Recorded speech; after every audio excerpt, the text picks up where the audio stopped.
neighbor was it you were corresponding? So we're broadcasting now. So Dr. Best, why don't you go ahead and call the meeting to order? Wonderful. Hello, and welcome to the Curriculum Instruction Arts Committee meeting of October 26, 2020. We're pleased that everybody's here tonight. Tonight's meeting deals with topics that were raised last spring. As board members surely recall, last June we were overwhelmed with over 200 emails, most telling us personal stories from students, former students, parents, and teachers. All of them requesting that we review and consider how we as a school district address issues surrounding the topics related to race and racial minorities in this country. Tonight, we continue our conversation that was started last spring, but I want to emphasize that we acknowledge that this is only the beginning of the process. I believe that it's the intention of all to do justice to this complex topic. We acknowledge that this conversation and this topic is complicated, and therefore we're committed to taking the time needed to do it justice. And so we'll start the conversation tonight with a focus on our social studies curriculum, and we'll also devote our next meeting in January to culturally responsive teaching. I hope to come back to this topic at the end of the year and find out what the progress has been made in terms of our school district. I do want to say that we recognize that this effort is being undertaken at a time when the administration is dealing with the educational impact of a global health crisis. And we appreciate the time and the attention to addressing this important issue. And so at this time, I'd like to hand the meeting over to Dr. Anine Crystal, Assistant Superintendent. Dr. Crystal. Thank you, Dr. Best. This is going to be an informative session that looks at where our social studies curriculum came from, where it is now, and what the current state of the discussions that we're having around that curriculum is. And I am going to turn the meeting over at this point to two of our social studies faculty, Ralph Russo, who's the department chair at the high school, and Tom Bushnell, who is a social studies teacher at Adams. And I believe Tom is going to share his screen and take us through some information about the history of our social studies curriculum right now. Thank you, Dr. Crystal, and thank you everybody for inviting us here tonight to share some of the social studies curriculum with you. So here we go.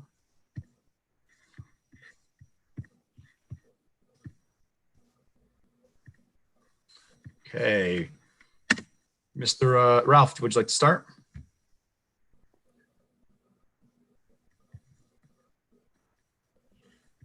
I don't think, is that the first slide, Tom? I think you got to go back to the first slide we're seeing. Sorry, I thought that was the first slide. It is, yeah. Yes. So thank you, everyone. May it please the committee to hear our report tonight. The presentation has four components to it, four areas I'd like to focus on. The first are some key developments in social studies instruction that have developed nationally, statewide, and in Guilford over the last 10 years. Secondly, we'll focus on some key concepts from our curriculum document itself regarding the purpose of the curriculum and some guiding principles. The third element has to do with what social studies inquiry is all about. And fourth, we'll focus on current work as it relates to a reflective practice. And lastly, we'll be saving some time for questions. Currently, we're working with a social studies document, a curriculum that was approved in September 2016. It kind of fell rapidly in place after we sat as a state on a document for over 10 years that was publicly posted as a draft document. And really it was work with Common Core and the development of a national framework that kind of moved things. So the development of the College Career Civic Life C3 Inquiry Framework, which Tom and Dr. Crystal are going to talk more about during the presentation.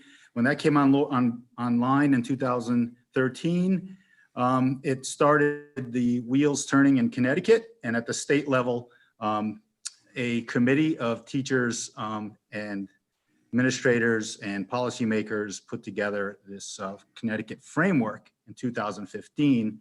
And the subsequently, the next year, we worked on our document as well. Dr. Freeman referred to a number of things in the document, was one of his prior meetings, and I want to reemphasize one of the purpose of the social studies instruction, which I think the document articulates well, is this idea of promoting civic competence.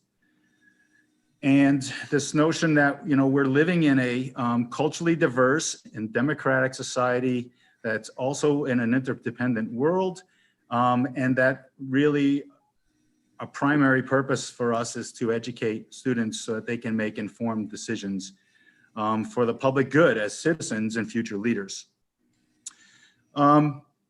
In the C3 framework, they mentioned as a rationale for why we need social studies change, and it was drafted in early 2012 or 13, was the ideas of basically training young people to be able to handle the future of our democracy. But more importantly, for the here and now, it's also about motivating students. So our guiding principles try to capture some of these notions, right? When we talk about having students be able to comprehend and appreciate what's going on in diverse, complex global society. Yes, these are things that we as adults struggle with, right? But we need to address that with our students as well. The student-centered classroom is a place where students roll up their sleeves, work on this, and they're not just spoon-fed information from teachers. We're trying to foster their independence by having them dig deep and do problem solving, develops them cognitively and with their interpersonal development. Another notion in our guiding principle is about the habits of mind, that we're not just working in a silo or in a vacuum. We're trying to promote interdisciplinary work that students can transfer their skills across content areas. We want students to develop their historical habits of mind so that they can question, they can acquire knowledge, they can categorize evidence, develop hypotheses, and formulate conclusions, take informed action. Yeah, it's a tall order. And these are things, though, that make for, I think, all these things applied make for a better society. And a couple more here, where the social studies is more than just history. And having students try to work with multiple perspectives across multiple cultures. We want students to be able to fairly and impartially analyze ideas as they're presented, right, in their primary format or in their secondary format. And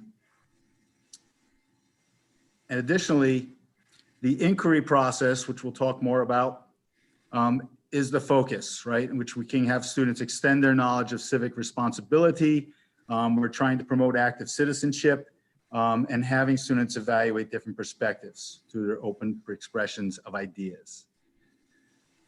There's the last two here, I think kind of pull it all together. Ultimately, learning all this stuff is nice, but we want students to develop the communication skills to be able to articulate their opinions, defend their claims.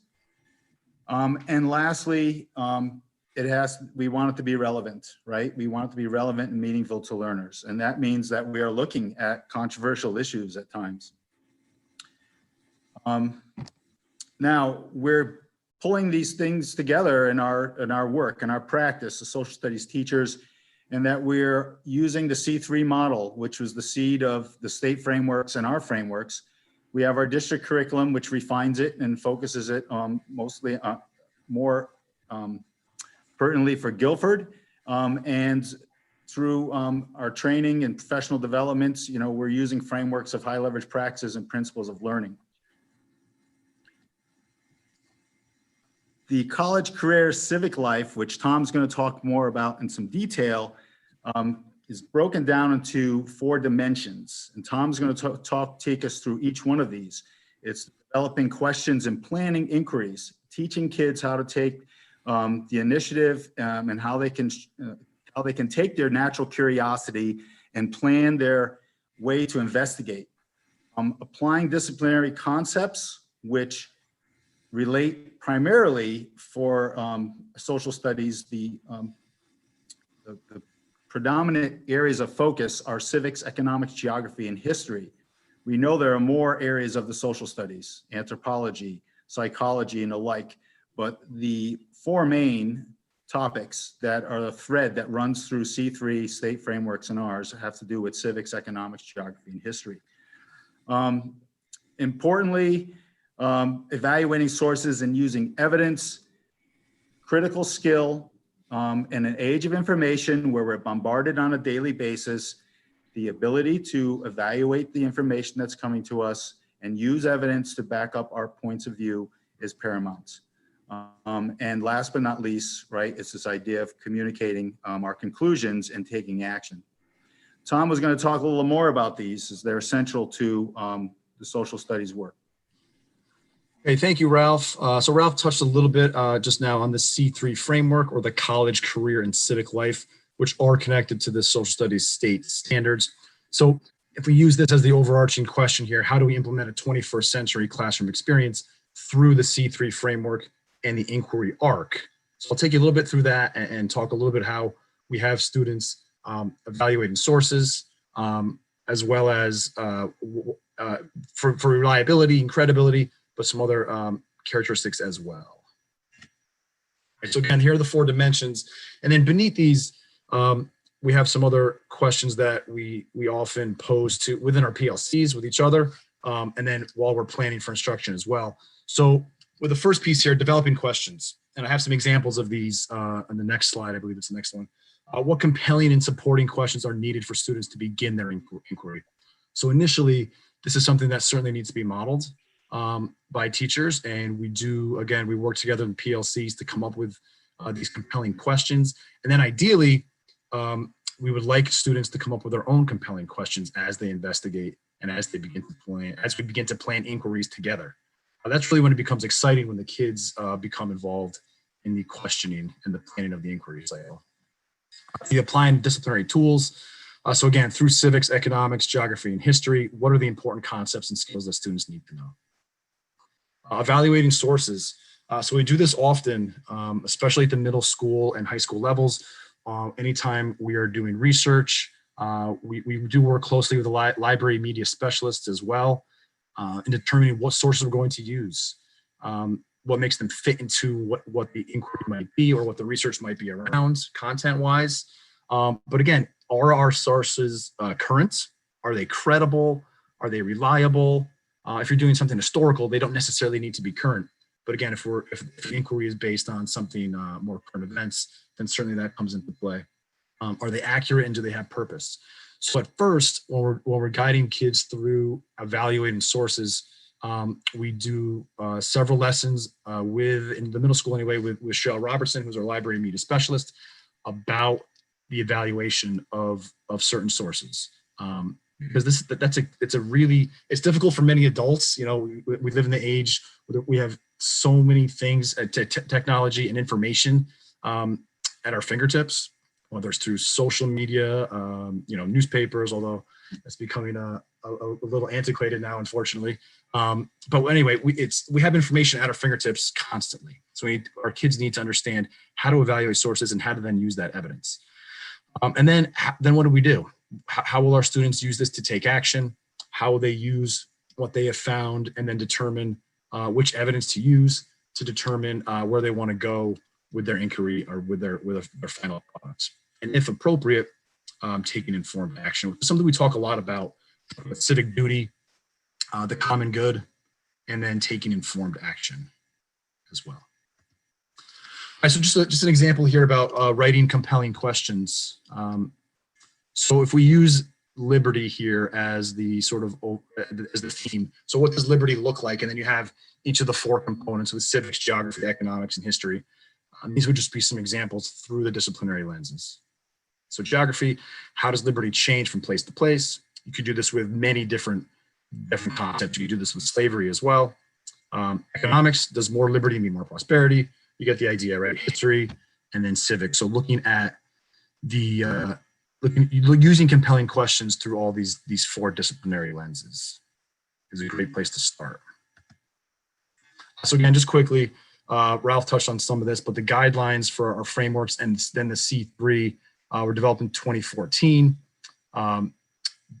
by Connecticut, then the new Connecticut elementary and secondary frameworks, which created entirely by a team of Connecticut social studies educators, where we looked at social studies K through 12 scope and sequence with the C3 model as a unit design. So Adams Middle School actually also we were fortunate enough in 2016 to have Dr. John Tully from Central Connecticut State University join us and look at the C3 model and the inquiry model. While it was fairly new, as was our curriculum in helping teachers roll out the inquiry model. All right, so how to make the C3 framework the core of what we do in social studies. It should be a primary form of instruction in our classes.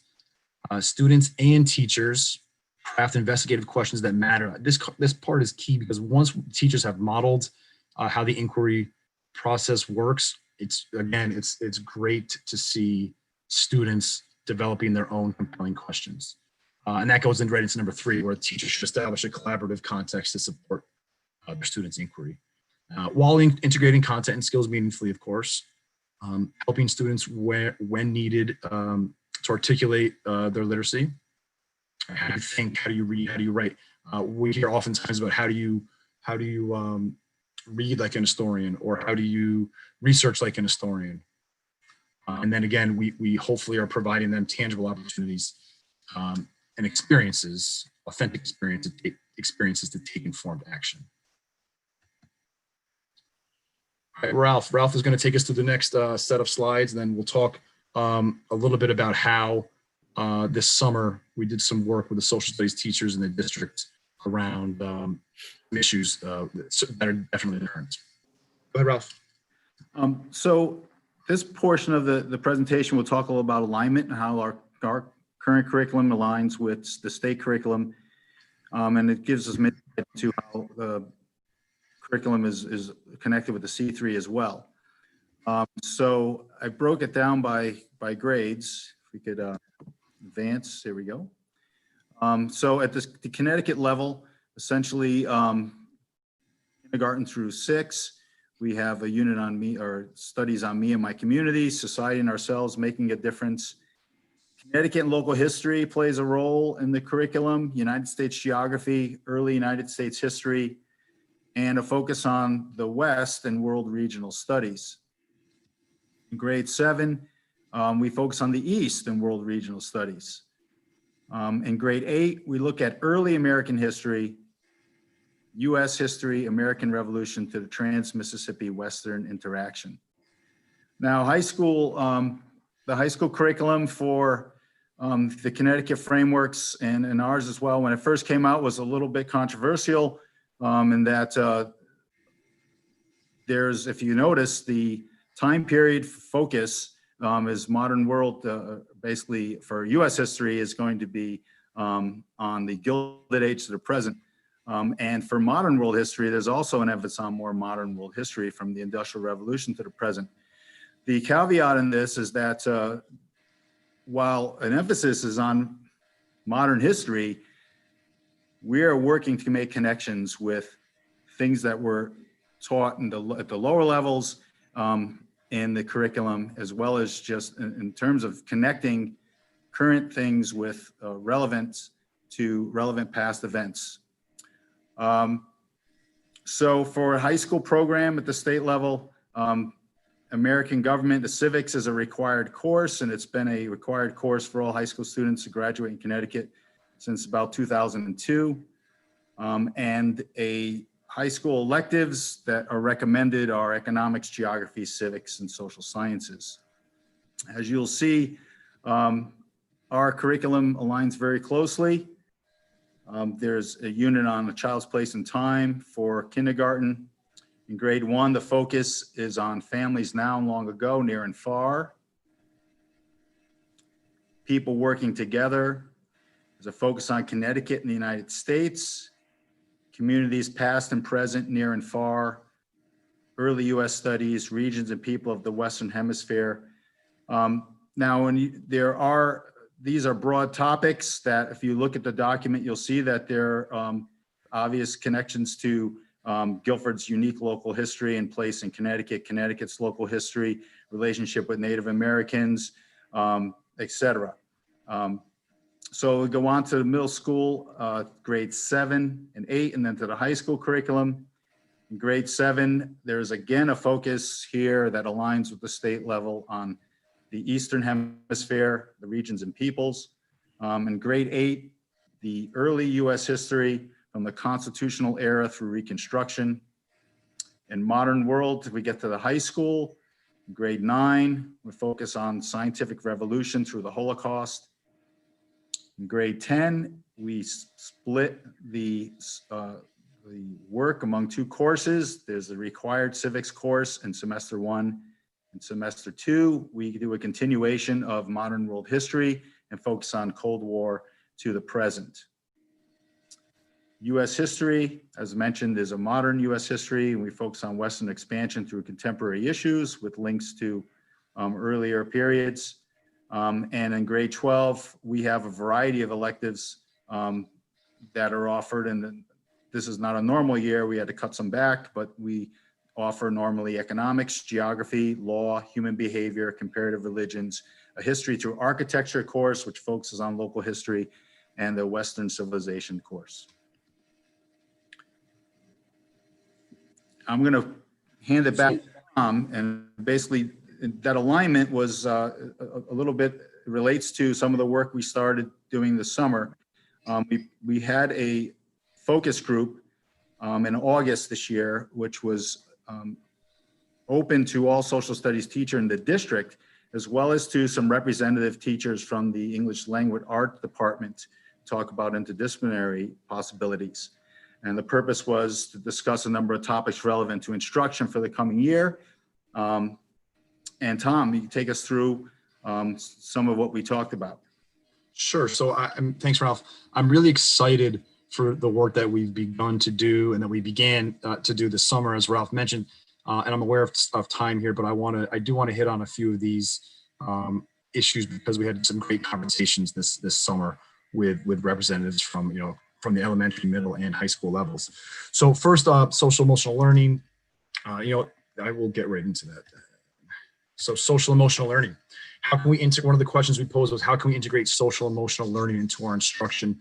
And some of the conversations, some of the feedback we received was great. It was talking about opportunities for reflection, not just for students, but also with teachers, faculty and staff, whether it be through journals or portfolios. Certainly talked about the role of the PLC.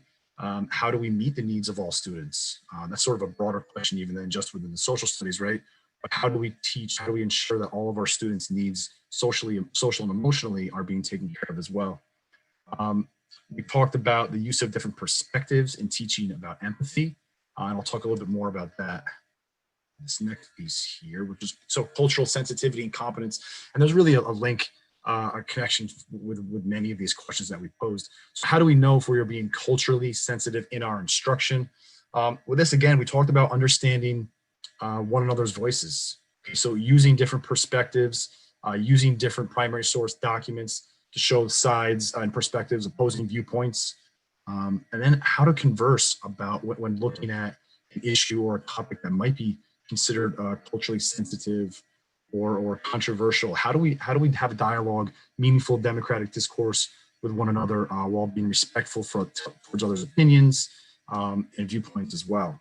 So these are some of the things that came out. And again, the emphasis of the importance on different perspectives and offering opposing viewpoints was a theme that really kept coming through during the summer conversations.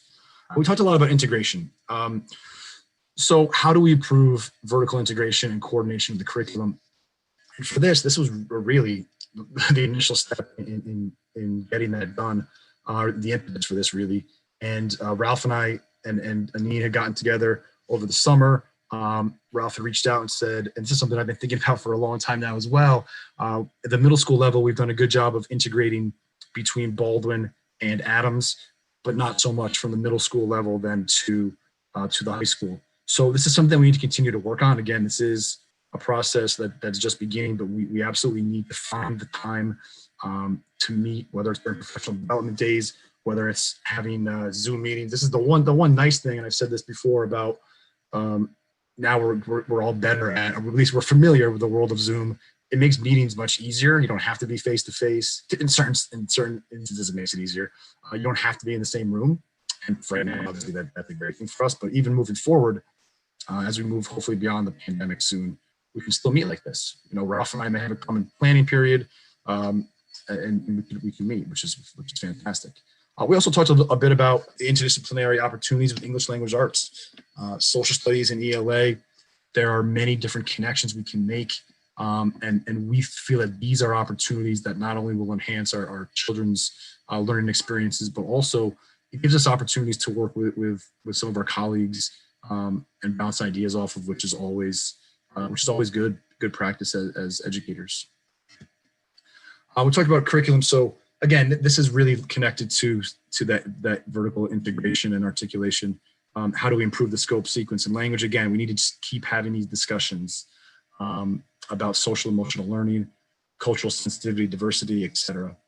And then how do we integrate these into our inquiry aligned? You know, we need to keep practicing. We need to keep working together as PLCs, both within our buildings and then again vertically and horizontally as well. Dr. Crystal. Thank you, Tom, and thank you, Ralph. That was a very informative walk through our curriculum and the genesis of our curriculum. I just want to focus a little more on the inquiry-based approach because you both spoke about it as it relates to social studies, but we are really emphasizing this approach across the curriculum. We look for inquiry opportunities in all of our content areas. And if you look on the right side of this grid, you see things like open-ended, real life. So Tom talked about questioning, having students come up with their own questions and researching their own questions in relation to the content standards, using multiple sources and resources, studying things very deeply and depth over breadth, discussing things, researching with a wide choice of resources in print, and making this an approach that's very grounded in literacy. Next slide, please. This is another opportunity to talk about culturally responsive and sustaining education, which is one of the things that we've been working on and that originated from our conversations in the spring. This is a sample of a culturally responsive framework from the Department of Education in New York that's been referenced often. And it really just talks about a welcoming and affirming environment, inclusive curriculum and assessment, high expectations and rigorous instruction, ongoing professional learning and support. And these are areas that we value in all of our work with students and in all of our curriculum. And these are just some examples of culturally responsive practices. And in the work that we've done so far, we've really talked about how culturally responsive teaching is really a way of encapsulating good instructional practices, evidence-based instructional practices. And if you look at these, you can see that these are things that we value and things that we look to infuse across our curriculum. Definitely high expectations, active teaching and learning rather than passive teaching and learning, focusing on students' strengths and nurturing areas of need. We take an asset-based approach with students rather than a deficit-based approach, and we're always building on strengths.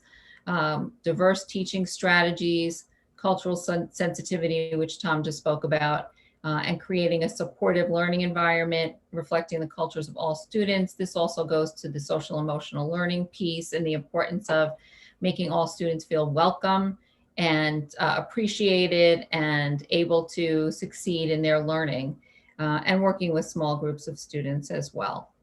So that is really the formal part of our process and our description today. So here are some of the things that have been going on and are going on currently. Teachers had a half-a-day session on cultural competency in September with Dr. Don Seiler out of the University of St. Joseph. the teachers had a session the first 7 days of school. The coaches had a session with Dr. Seiler on September 21st on cultural competency. And Dr. Locke has worked with our administrators. There is going to be additional work with coaches and additional work with administrators. Dr. Seiler is going to be working on empathy interviews at the high school, and he's going to be supporting us through our curricular review. The curriculum review is going to begin using NYU's culturally responsive scorecard as a reflective document, and it begins with groups of teachers first. It is an in-depth process that may or may not result in specific changes being made to the curriculum, but it will take a while to go through this process and really examine where we are and where we need to be. The coaches and teachers are going to be working at the building level in professional learning communities to discuss this work and think about the implications for how they teach every day. And at some point in the future, we haven't done this yet, we've talked about accessing the Akamat Educational Initiative and using some of their resources. So that is really where we are right now. And we are all open to any questions from board members. Thank you, Dr. Best. Thank you. That was very helpful, very comprehensive. I appreciate everything you talked about. One of the things it strikes me as I went back and reviewed, not 200 emails, but a number of emails. Many people, many students and teachers and parents talked about an audit, and an audit of our curriculum is what I saw. When I see that you're talking about a review of the curriculum, it seems like a similar concept. I'm just wondering if you see those things as the same, or if there's plans to do an audit. That sounds like a more formal term. But how do you see that work going forward? I see this as a process that will take several stages. And the initial stage is starting at the instructional level. So having teachers be involved in reflecting on and reviewing what they do every day. And then opportunities to have Dr. Seiler come in and make a more formalized process with that audit or review, whatever you want to call it. And then there are opportunities to do some other work at the state level to bring in some state committees to take a look at the curriculum. But I think it has to be done thoroughly in order to make sure that we are really reviewing it and that we are examining it in the way that it needs to be examined, and that we're not making decisions about changing anything capriciously, that we're making decisions based on evidence and real thorough conversation and discussion. When you talk about this review, can you just help us understand a little bit more about who gets involved in this in terms of the content areas and actually reviewing the materials? And you did talk about the teacher level, so it's our district teachers, it sounds like. But is there a wider community that gets involved that reviews our curriculum, or anybody at the state? I'm just trying to get a sense of the depth of this, as it goes forward. This first stage would be in-house, excuse me. So this first stage is a self-study. The self-study is guided by the reflective tool out of NYU. So we're not simply looking back and saying broadly, how are we doing? We're following a structured tool that guides the questions that we in-house apply to our own work. And then we've asked Dr. Seiler from the University of St. Joseph to facilitate that work. So while it is a self-study, it's a self-study using an objective tool and will be facilitated by an outside expert in this area. Any recommendations that come from that, any observations that come from that, will then be shared out at a minimum in this venue so that we can share with the board and the community in this setting. And if it leads to any formal recommendations, then it would go obviously through a formal curricular process that would have opportunities for community involvement as well as requiring board approval. I also think that as we do this work, there will be simply opportunities to share with the community. it was probably 6 or 7 years ago that we adopted a new math curriculum in the community. And as we did that, the focus, maybe more at the elementary level than at the higher levels, included opportunities to have math nights. And I think as we look deeply and think about how we do social studies in our system, there will be opportunities for social studies nights or for history nights where we are sharing some of what we're covering here with the board, but with a wider audience and maybe more focused, but in greater depth, where we're giving examples of the types of lessons based on inquiry that Tom was speaking to. Or we're looking at how do you look at sources and ask students to be critical about those sources, and doing it in a setting where parents have an opportunity to see what that actually looks like rather than just saying this is what we do. So I think there's a lot of opportunities for sharing and for involvement, but it starts with this self-study. Thank you.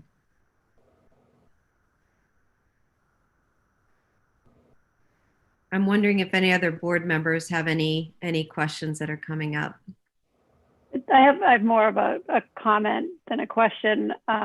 Just for the teachers, when I was listening to your presentation, I thought it was very important to, or maybe it was Dr. Crystal, but the idea that the teacher not being sort of the absolute, that the teacher is the facilitator of information. And I think, you know, it would seem that the job is to put out as much information as possible from multiple viewpoints, so that, you know, the teacher can facilitate those conversations with that information. And I think, you know, a teacher can be proud if they walk away and can say, you know, those students have no idea what my personal opinions about politics or whatever are, because, you know, we were looking at everything and having a good open discussion about multiple pieces of information.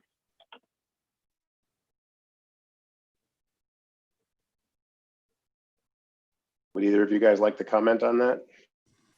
Sure. I was just thinking, Amy, I agree. And thank you for saying that. And that's what we try to do.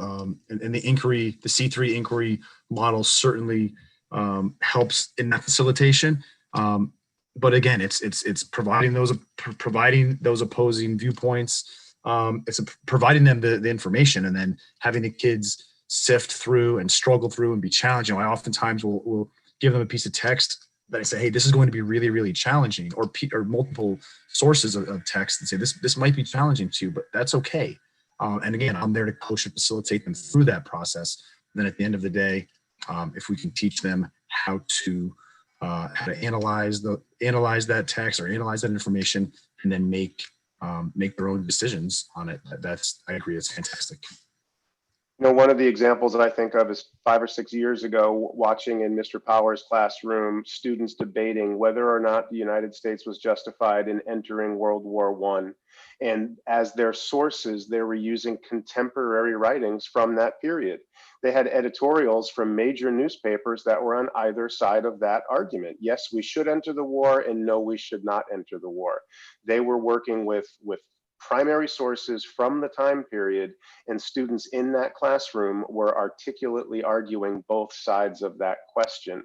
And Mr. Powers didn't finish by saying what the right answer was. He allowed the students to grapple with that question, just as the country was grappling with that question in real time while they were living through those experiences.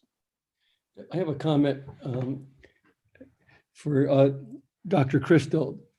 Dr. Crystal, on your first slide where you were showing the things that we don't emphasize and the things that we do emphasize, can you put that back up for a second? Can't hear you. Sorry, Tom, can you get that back up?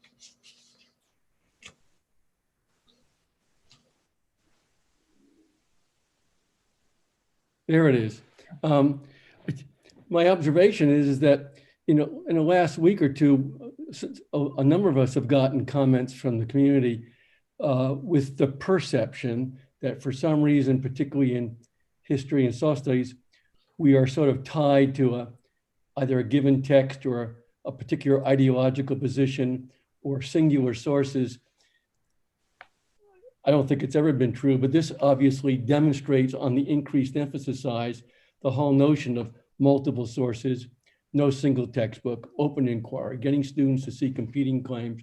And so I just want to emphasize the importance of that issue as it is. And the other issue is that you use the word coaches, and I'm assuming, I understand that to mean the coaches of teachers as opposed to our athletic coaches. And some people watching may not understand that. Thank you for clarifying that.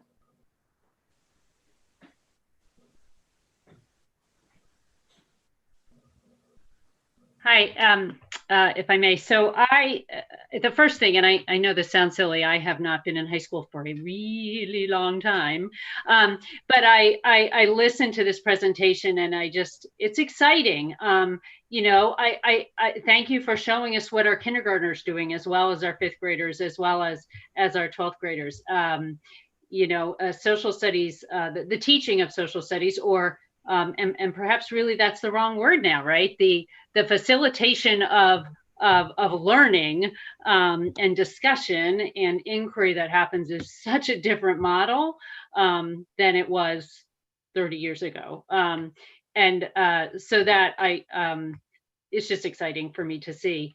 I also heard pieces of this. I think we've gotten a lot of or seen some communications over the last several weeks, a lot really in support of looking at kind of race issues in the process of all this, et cetera, but reminding ourselves too that what came out of the mascot discussion in June was also about Native history, right? That really doing justice to Native culture and that history. So it's exciting to think that we would it's exciting to see that that's already being done, right? In some of those slides, I see some of that, and Mr. Russo, you talked a little bit about that. But secondly, the idea of connecting with the, oh, forgive me, I'm going to butcher it, but the Aquanaut Educational Institute. I think we have such a breadth of resources in the state. We certainly had some, I think, pretty exciting conversations with people in June. So it's just, I appreciate the fact that our social studies department is really kind of exploring things in the way that you're exploring them. And appreciate seeing some of those references again to instruction on Native cultures, because that was another thing that we really heard about in June that's really important to a lot of people. And Dr. Palastracci, if I may, you know, Dr. Best, when she sort of opened this meeting, talked about those communications in June. And what Mr. Bushnell and Mr. Russo and Dr. Crystal have really overviewed for you is the way that we have been approaching the instruction of social studies. You know, the inquiry-based approach actually cuts across multiple curricular areas. But this is the way that we've been approaching social studies instruction, at least since 2016, in this inquiry-based approach. And it's not a significant change over the last several months. However, what I want to be clear in calling out is what we heard in June from students, and particularly from recent graduates, is actually that we're not doing this as deeply or as thoroughly or as well as we, the adults, thought we were. And it was our students and our graduates who called us out with essentially, right, a list of demands about conducting this curricular audit and engaging in some training with our teachers. And what we have rolled out tonight under the next step portion of this conversation, and what some of my communications to the community have been about through this summer and particularly this September, is calling out what we heard in June and committing to continue moving that work forward. And I do want to build on something that I heard Dr. Crystal say. I think the difference between the voices that we heard in June and the way that we are rolling this out is that, as I want to say, more veteran experienced educators, I don't want to say older people, but as veteran experienced educators, what we know is that these things can't happen. We heard some of our students in June saying, why can't we send all of our teachers to a 2-day training about racial sensitivity and fix this? Well, the answer is because there's not something that we fix, and there's not something that we fix easily. We've begun the training of teachers. Every teacher spent a half a day this September and August talking about cultural sensitivity and culturally responsive instructional techniques in their classrooms. Dr. Seiler is going to continue to work with our coaches, who are our instructional coaches, who are trainers of teachers, so that they may continue that work. And Dr. Locke's going to continue working with our leadership team so that the principals can continue to create environments that are supportive of that work. But it takes time for that to unfold and roll out. The curricular review that we will be conducting is in the same vein, but it's not an audit that we can do in a week and then have a new curriculum. This is work that it's renewal work that we gauge in an iterative cycle moving forward. And I think what we've heard more recently in the last couple of weeks is that we need to communicate better and be more invitational to the broader community about how this work is rolling out. The fact that folks were surprised by a communication that I sent out in September was a failure. That was a failure on my part. It's not a failure of the social studies curriculum. It's not a failure of the work that these teachers are conducting and discussing with you tonight. That's communication, and we'll get that better. But it doesn't mean that we're going to unwind the work that we've been doing thoughtfully and slowly since 2016. We need to continue it because we heard our students say we need to continue that work. Can I raise a couple of questions just to help my understanding of this process? What is the relationship between the approved social studies curriculum, which we've been reviewing, and the use of supplemental materials? I'll just answer real quickly and then ask our teachers to chime in. Our curricula is not the way curricula in some districts are written. Our curricula is not overly prescriptive or scripted. Our curricula is not a script that our teachers follow in their classrooms for 180 days. We identify the broad topics, we identify the broad learning objectives and standards that are addressed, and we identify the foundational texts that are related to each course, and the board approves all of that work in public. But within that guideline, that framework, and built on top of those foundational texts, we trust our teachers. We hire the best, most competent teachers in the world here in Guilford Public Schools. And then we trust them to make the professional and academic decisions to bring a lot of the materials that you've heard these teachers and us talk about tonight. Those primary sources, those current events writings from the time period. Our teachers are historians too. They seek that work out and they bring that work in to supplement what happens in the classroom. And we rely on them as professionals to make those decisions. And it goes back to what Mrs. Sullivan said. And when we're doing it really, really well, the teachers have no idea what the students have no idea what the teacher individually believes, because they're offering a palette of materials and challenging the students to move within those. So I said I was going to answer it briefly. That may not have been brief, but would either of you guys like to add to that?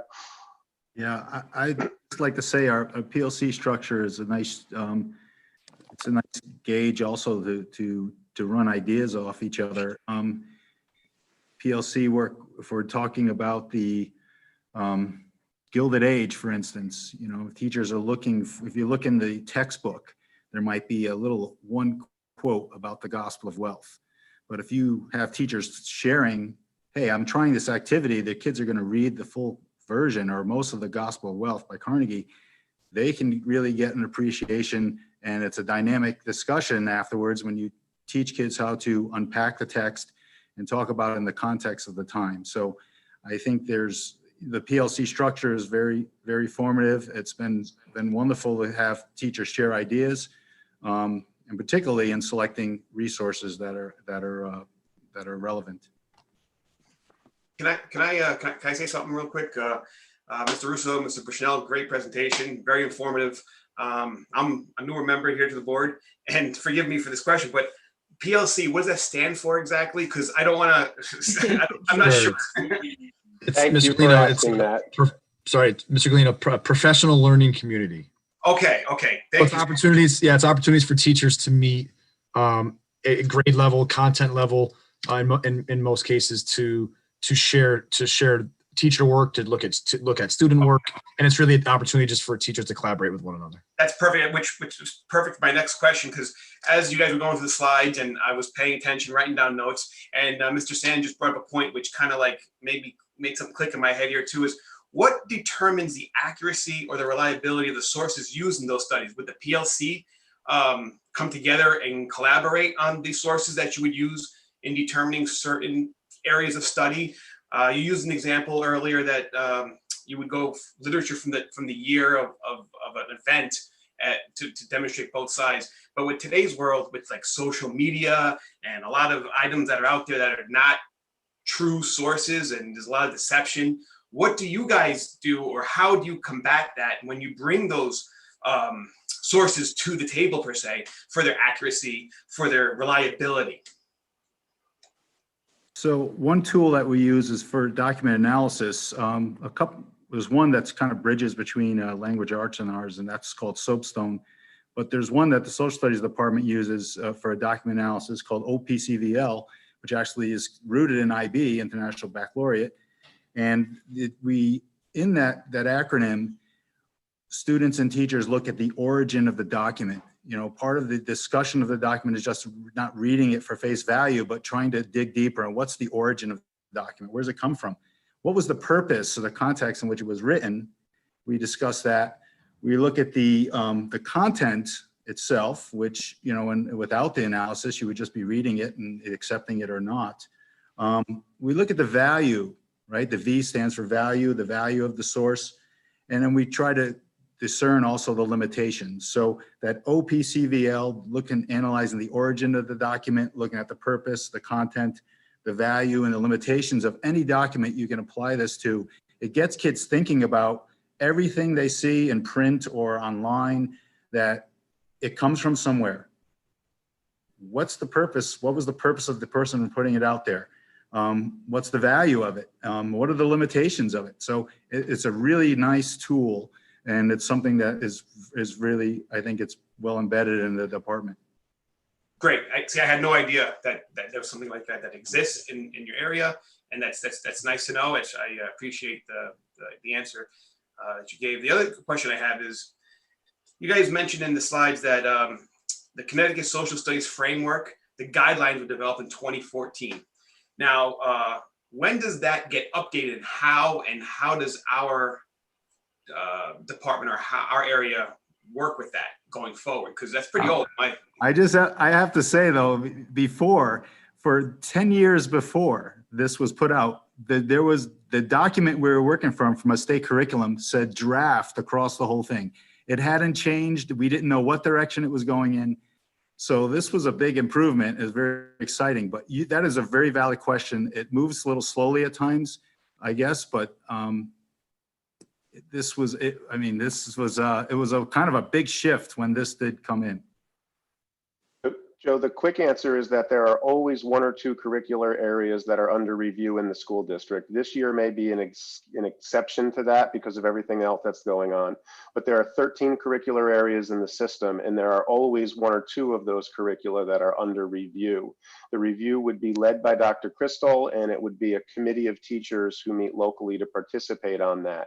That has changed somewhat in the last short few years because of the federal government involvement in curriculum from a federal level, and it's just increased. So with the release of the Common Core state standards, so our calendar got pushed aside a little bit by the national push to first change English language arts and mathematics through the Common Core state standards, followed by the next generation science standards, and then the approval of the social studies curriculum. But generally, there's always something under review, and we're always working. So hopefully every curriculum is getting reviewed. We don't do one a year because that means every 13 years we'd be reviewing one curriculum. It's usually one or two a year. So you could assume we're on a 5 to 8 year cycle where every curriculum would have formal review. And again, this year, the challenges of pulling together a teacher-based curriculum committee might keep us from doing that. And generally, there's a board member who sort of audits that committee. And so I think back when we did the social studies curriculum, Mr. Sands was involved in many of the meetings. English language arts, I believe, was Mr. Kazin the last time we formally reviewed that one. But it's always attempting to be an evolving piece. When the state holds up and can't get the standards approved, as social studies was an example of that, then we stall. So for a long time, we kept saying we're not going to do the social studies review until the state releases that document, always thinking they'd release it the next year. They sat on it for 10 years. Got it. Thank you very much. That was great. Thank you. One of the things that has sparked a certain amount of controversy recently has been the concept of hard history. And it seems to me that the people, that there's a lack of understanding in the community about what that means and how that fits with our approach. If we're using an inquiry-based method of teaching, where we're trying to give multiple sides to a question, then to me, the concept of hard history fits right into it. But if you have if you're thinking about how this is done, and like Dr. Biles Tracy said, if it's been a while since you were in high school, and you're thinking back to where everything was very slavishly limited to what the textbook said, and the dates and this kind of stuff that they would put the pop quizzes on, that was not the same sort of thing. And I think that part of the problem that some people in the community are having is that they're not understanding that we've changed the way we're teaching this. Am I correct in this? You are, Mr. Sands. And again, I want to take responsibility for that. So, again, the point that we're making here tonight is that we're not changing the way that we are approaching our study of history. We are approaching the study of history, as many subjects, through an inquiry-based approach. This September, right? So, again, in June, we heard a number of people suggesting that we weren't doing that thoroughly enough or well enough. In this September, Principal Chaff and I began to get some questions from some parents and some community members wanting to know, how do you teach history? And specifically, they were asking us, do we use the 16 materials from the 1619 project? And do we follow, or do we subscribe to a critical race theory model? I came across a TED Talk by Hassan Jeffries, Dr. Hassan Jeffries, talking about hard history that I thought answered those questions and explained our inquiry-based approach to history very, very well. And in fact, he used one example to explain what he means when he talks about hard history. If you're studying James Madison, you have to recognize that he's both an important author of the Bill of Rights, which shaped the nation and defined human rights moving forward, and at the same time, he was a slaveholder. Those are two facts, and those facts are difficult to justify for a modern audience in the same individual. That makes the study of history difficult. It makes it hard. So I offered that our direction with a link to that TED Talk as a way to explain the way we are already approaching social studies, and specifically the study of history, in our school district. Now, the language hard history, there's a group called Teaching Tolerance that creates a lot of very, very popular and very high quality materials that social studies and history teachers use. They also use the term hard history, and they apply it to a specific set of instructional materials. We do not own those materials. We've never purchased them, and they're not built into our documents as foundational pieces. We also, nowhere in the social studies curriculum that we overviewed for you in the community tonight, nowhere do we overtly reference critical race theory, and we don't name the 1619 project. Our social studies curriculum was approved in 2016, and the 1619 project is new in the last 12 months. I have been at some pains to say to the public, though, our inquiry-based approach has some similarities. That's why I chose to share the TED Talk around hard history. I think it's a good explanation of what we're doing, and I think it's a good illustration of the way that we ask our students to wrestle with challenging realities when they look at complex historical events and complex historical individuals. So again, we do not reference the 1619 materials anyway in our approved materials. We don't specifically call out critical race theory in any of our approved materials. But that doesn't mean that the way that we approach history doesn't ask our students to wrestle with hard realities. That's very helpful. Thank you.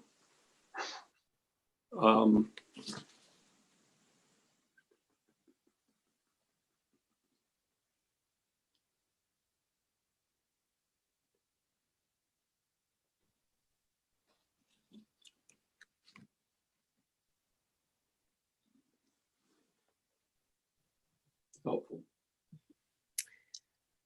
I have a question, if I may, to Mr. Bushnell and Mr. Russo. Sort of a challenging scenario. How do you deal in the classroom with sensitive topics when you have a primarily Caucasian classroom body, and you may have maybe only one individual of color, and you're discussing sensitive topics? How do you approach that? What challenges do you face, in that scenario? Well, I would say that in setting classroom norms, most teachers will emphasize when setting their classroom norms for the year, we'll talk about respect. And if things get a little unsettled there, then teachers will try to talk to students about behavior and work through the process of involving other supports.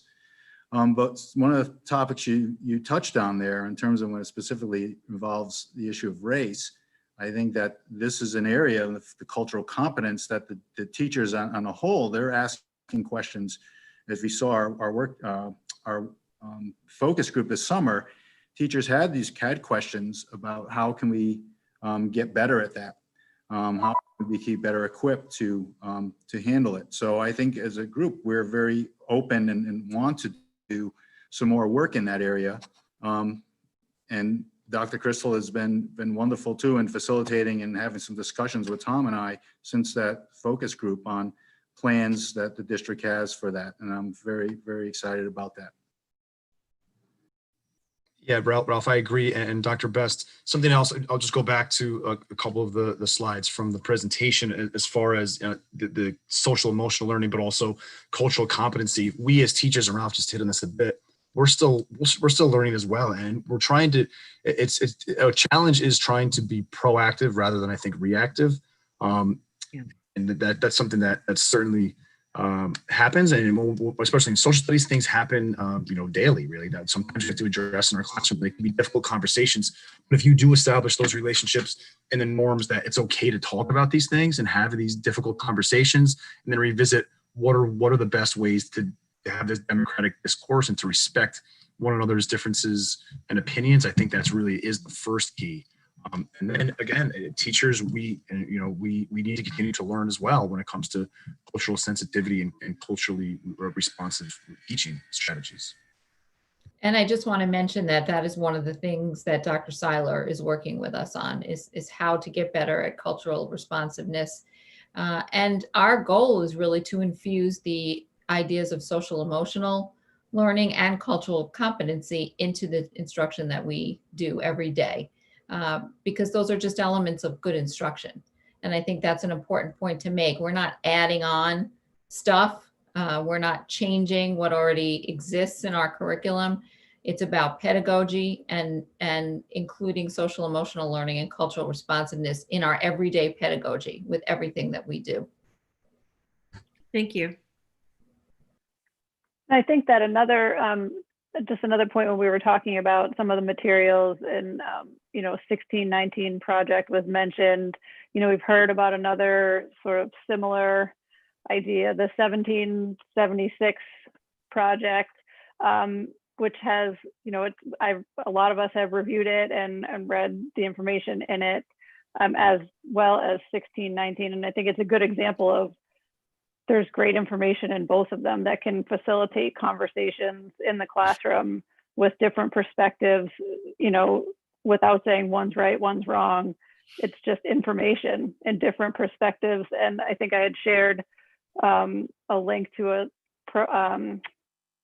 program at Middlebury College where they literally was a person talking about 1619, and then another professor talking about 1776. And it's worth watching if you haven't, because it's really interesting to see the information pulled from both sides and how valuable both of them are. And that dialogue is a really good example of what you and Tom were talking about setting up in classrooms, right? That's exactly what we would want to see our teachers do as students are looking at two different sources talking about the same event, or two different sources and how they approach the study of events. Would either of you guys see using materials from the 1776 project in class? As mentioned, I see an opportunity.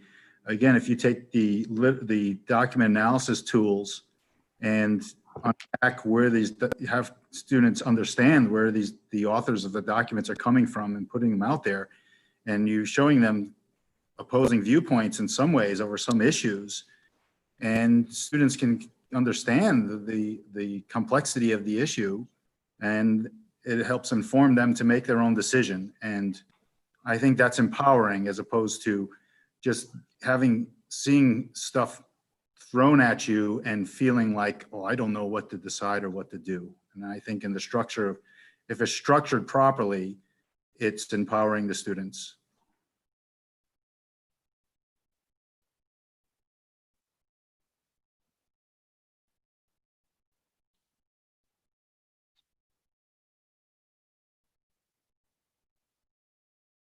I think these are excellent points.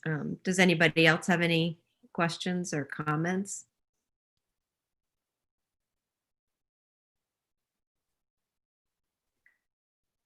Dr. Bess, if I may, it seems to me that as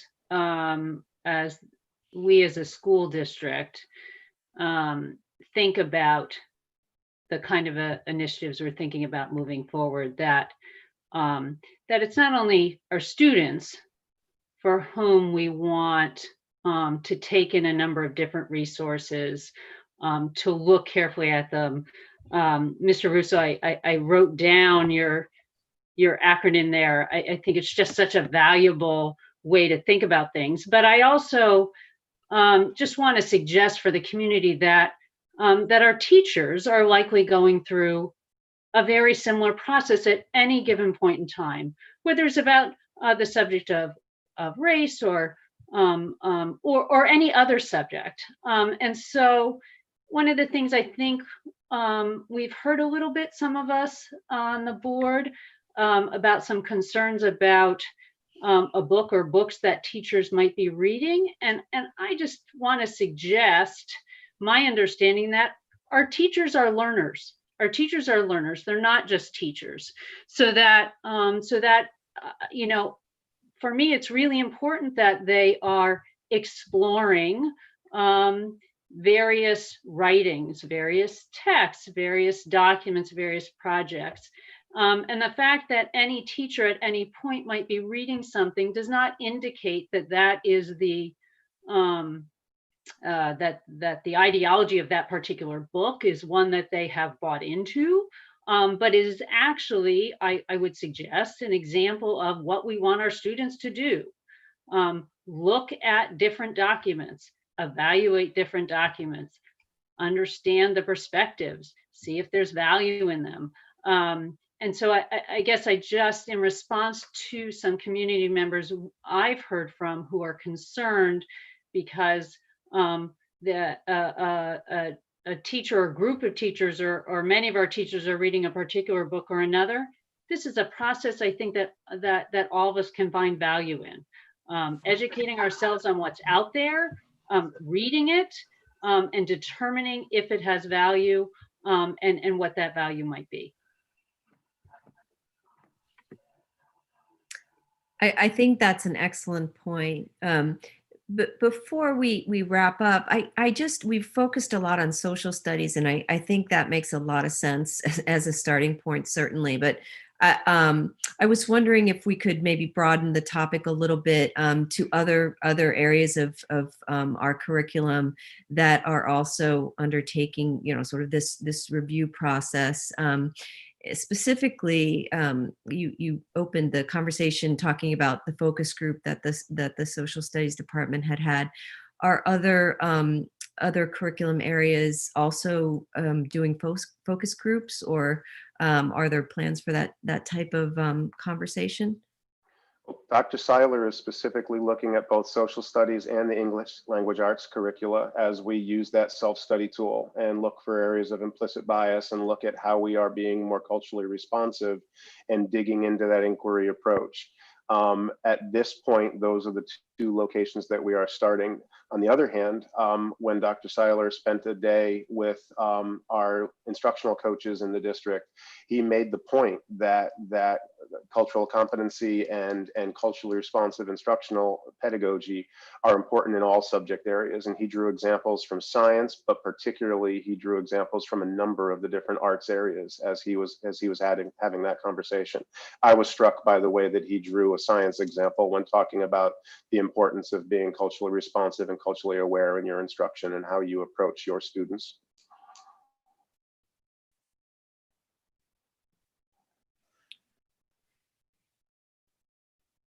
That's great. So it doesn't sound like there's any focus groups scheduled in the upcoming, in the future, but Dr. Seiler is going to work on different areas. Excellent. Yeah, and again, Dr. Best, I know that you started there, but I do also just want to note that, again, in June, we heard students and graduates very clearly say that they don't expect us to use this pandemic as an excuse for avoiding this work. But I do just need to name, our teachers are working like never before. And so we are trying to balance this new learning and moving into these areas where we need to be better overall with recognizing the balancing act and the workload that we're asking them to achieve and shoulder in this reality.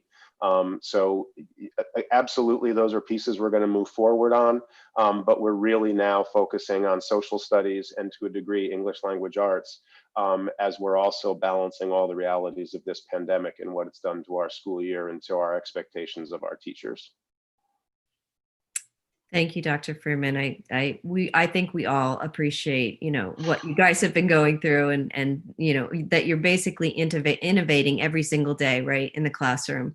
And this is another part. But I think that we all felt that this was an important topic and that we needed to come back to it.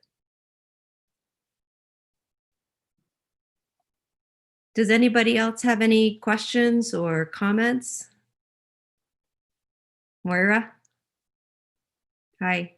Thank you. I had some technical difficulties. I'm sorry if I have a little background noise on my computer, but I know that we talked about not getting into specific texts or books or resources, but that the intention is always to be open-minded and introducing or allowing students to introduce sources within the classroom, within their studies, and just want to be very clear, that it's not controversial, but that we're never out to ban a book or not permit a student from bringing forward a source.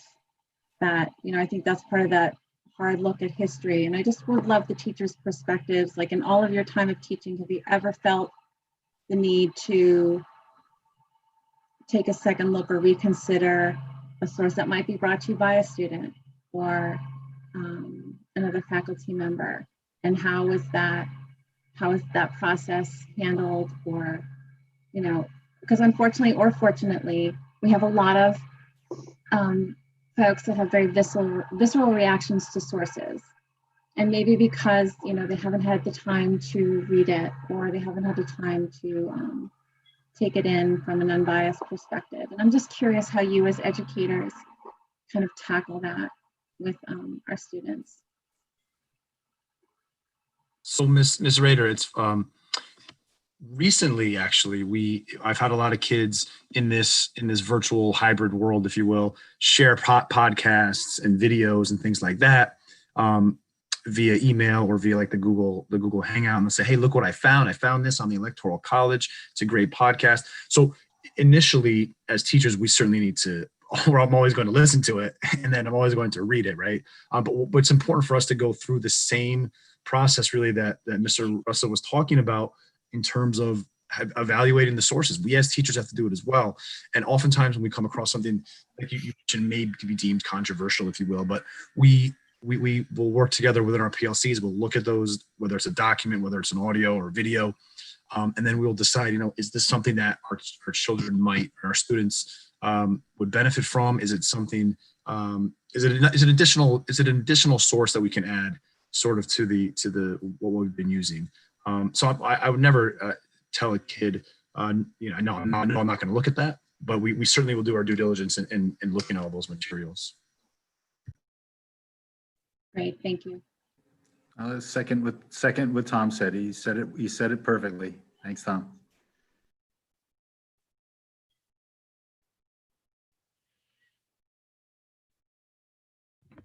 I just want to thank Mr. Russo and Mr. Bushnell for taking the time tonight. I just feel like this is just such a valuable conversation, and having your expertise and providing us with the framework and the structure of the social studies curriculum to have this discussion, for me, was very valuable. And so I just really appreciate the work you do with our students, for sure, but the time you've taken tonight with us to really walk through some of these conversations. Thank you. Thank you both very much. Thank you. Very, very timely. Does anybody else have any questions or comments before we wrap up the meeting? I actually this is procedural before we turn the camera off. I'm not sure that we reviewed the minutes from the May meeting at the start of this meeting. Nope. That's a good point. Did not. Okay. So I'm not sure how to do that procedurally, but maybe you can remind me. You ask for comments, and if there aren't any comments, then you ask for the motion to approve. Okay. Okay. So are there any comments or additions, subtractions from the meeting notes from May 26, our previous meeting of the CIA? Hearing none, I ask for a motion to approve the minutes from May 26th.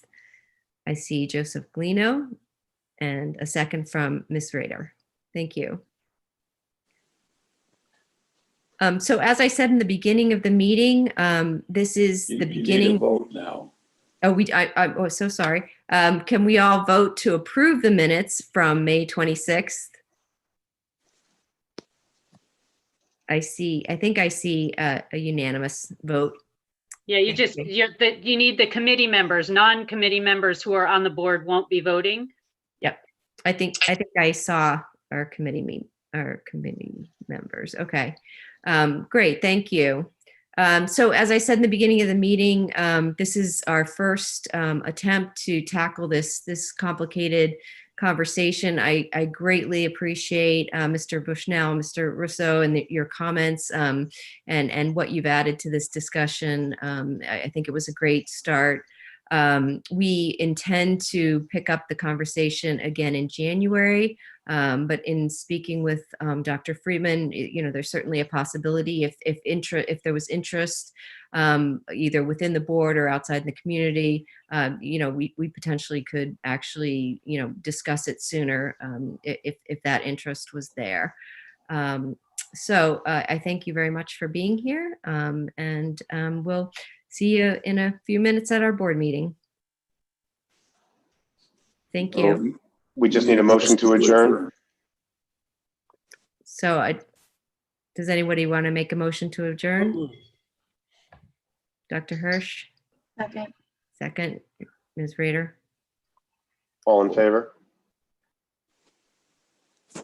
Aye. I'm not on the committee, but Thank you guys. I really appreciated tonight's conversation. Thank you. Thank you.